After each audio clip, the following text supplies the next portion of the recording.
Yourself. Hi, my name is Helle. I come from the Norwegian newspaper Dagsavisen. I am wondering, as we strengthen our partnership, why should we trust you? Can you promise that you will try to stop the human rights violations that goes on in your country? And also, will the Prime Minister start taking critical questions from the Indian press at some point in the future? And also, if possible, I would like you to answer straight away. Okay. Right now. Please. We have a question there. But I might also have follow-up questions, so it would be better if you answer right away and then I can follow up. I'm conducting the press conference. So please, do you have a question to ask? Please go ahead. Yes. India is set to become the world's third largest economy within a few years. Could you introduce yourself? I'm Kenneth Solberg. I'm a journalist with Dagsavisen in Oslo. Yes. So India is set to become the world's third largest economy within a few years. And my question is, how do you plan to use the international power that usually comes with such economic strength in the coming years? And the second is, there hasn't been an Indian prime minister in Norway for 43 years. Why? Answer the strengthening partnership. Why should we trust you? Oh, that's okay. And on the human rights situation. You ask me question, let me answer it. Okay? Let me give a background of what India is and why should the world trust India. Let us look at the few challenges that the world faced in the last few years. COVID was a big challenge the world faced. And how do you test the trust on a country? One, what is a country? A country today has 4 elements. 1, population. 2, government. 3rd, sovereignty. And 4th, territory. So that is what makes a country a country. And we are proud that we are a civilizational country of 5,000 years old. Continuous civilization. Contributed immensely to the world. You look around, you see an India connect everywhere in the world. India has, the numbers which you see on your phones, it is originated in India. Shunya, 0, originated in India. Chess, originated in India. So we are proud of that civilization. Yoga, which the world admires today, it originated in India. India had epics and books. Let me answer the question. Please don't interrupt me. You ask me a question, please. This is my press conference. You ask, why should a country trust India? Why should a country trust India? Why should a country trust India? Let me answer that question, please. So, India is a civilizational country which has something unique which it offered to the world and it continues to offer to the world. Okay? So, let me come back to the COVID which I mentioned. The whole world had suffered from COVID. What did we do? We didn't hide in the cave. We didn't say that we don't help the world. We came out offering helping hand to the world. That brings trust. And I'm very happy that that trust is appreciated by the world. We supplied vaccines to more than 100 countries. That brings trust. That brings confidence for the world. Second, we supplied medicines to 150 countries. That brings trust. And that is what the world is trusting us. Let me give you an example. We organized the G20 summit 2023. It was a divided world. World was divided immediately after the Ukraine-Russia conflict. In a divided world, what did India do? India was able to bring the world together. before the 2023 G20 meeting, there couldn't be a joint declaration. After the G20, which India held in 2024, there couldn't be a joint declaration. But when India organized the G20 in 2023, what happened? The whole world, despite the differences, came together and we were able to adopt a common global declaration, the Delhi Declaration. This shows the trust of the world towards India. Another example. Let me finish my question. Let me finish my answer to the question. You ask me a question. You ask me a question. You ask me a question, let me answer. You ask me a question, let me answer. Okay? I will come to that. I will come to you. Please have patience. Please have questions. No, when to answer, where to answer, how to answer, these are my prerogatives. You asked a question, don't ask me to answer in a particular way. Let me answer. I will answer. Your first question was on trust on India. You know what India did when we were doing the G20? We, immediately before that, we did 3 summits. This is the Voice of Global South Summit. Why did we do that?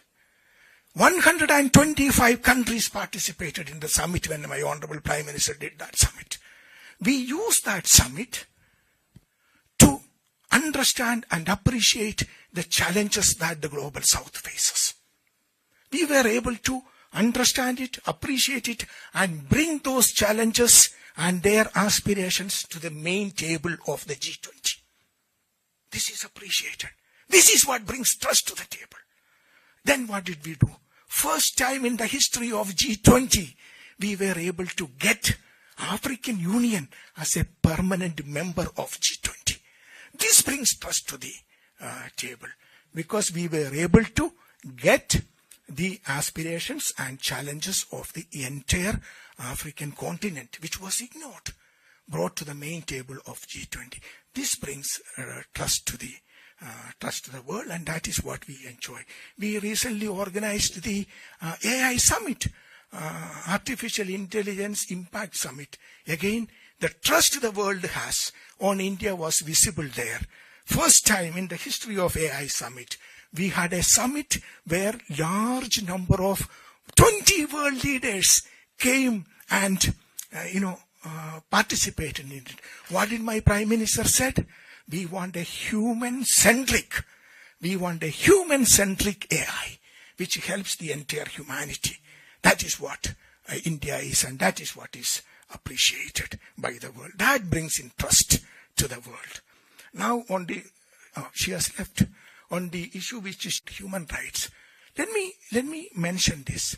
India is a country which is based on a constitution. India is the largest democracy in the world.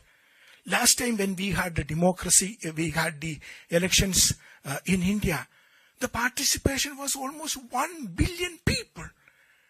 That is the festival of democracy happened in India.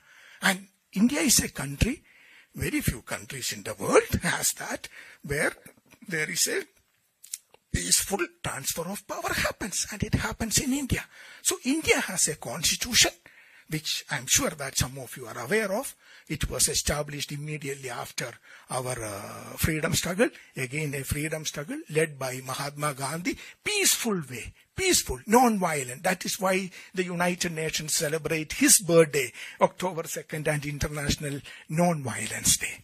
So, we have a constitution. Let me just give you a summary of what the Indian constitution guarantees today. The preamble of the constitution, as you know, we the people of India, having solemnly resolved to constitute India into a sovereign, socialist, secular, democratic republic, and give to its people what? Justice, social, economic, and political, liberty of thought, expression, belief, faith, and worship, equality of status, equality of opportunity, integrity, dignity of the individual. This is what my constitution guarantees, and this is guaranteed through fundamental principles, fundamental rights, fundamental duties, a constitution which is respected by the people of India. Every day when a civil service examination happens, when an examination happens based on merit, when an election happens anywhere in the country, we are celebrating the constitution. This is the beauty of India, and we are so proud of that. So every human being in India has a fundamental right, a right to go to the court if his right is infringed upon. This is the beauty of India, which we are very proud of. We hear a lot of people asking questions about why this, why that. But let me tell you this. We are 1/6 of the total population of the world, but not 1/6 of the problems of the world. We have a constitution which guarantees the rights of the people, fundamental rights of the people. We have equal rights for the women of our country, which is very important. In 1947, we gave the freedom to vote for our women. We won the freedom together, and day one itself. Many countries I know, the voting right for women came after several decades after India gave that freedom. This because we believe in equality. We believe in human rights. And what is the best example of human rights? The right to change government, the right to vote. That is what is happening in India. We are so proud of that. But we have a constitution, as I said, which guarantees the fundamental rights of our people. If anyone whose rights are violated, they have the right to go to court. Some of you are from Indian media. You know how many stories appear. We have how many breaking news coming every day in the evening. At least 200 TV channels in Delhi alone, in English language, in Hindi language, and multiple language. People have no understanding of the scale of India. People have no understanding. They read, one or two news reports published by some God-forsaken, ignorant NGOs, and then come and ask questions. Don't worry about it. We are proud to be a democracy. We are a democracy. Actually, if you look at it, let me share something very interesting. India is a democratic society. It is not in 1947 we became democracy. We were a democratic society for centuries, for millennia, and we are proud of that. If you look at it in the history of India, which continues even today, you will see that whenever there was persecution anywhere in the world, they came to India, and Indian society accepted everyone. That is why we have this diversity in India. We embrace the world. We did not eliminate. We did not go for ethnic cleansing, which many countries today have only one religion. Today only have one ethnicity. Why? Their forefathers eliminated the rest of them. That is not how we did it. Okay? We have diversity because we have tolerance. We have diversity because we embrace diversity. Whenever the world has faced problems, we welcome them. Same thing we did for COVID. So I think I explained it enough, no?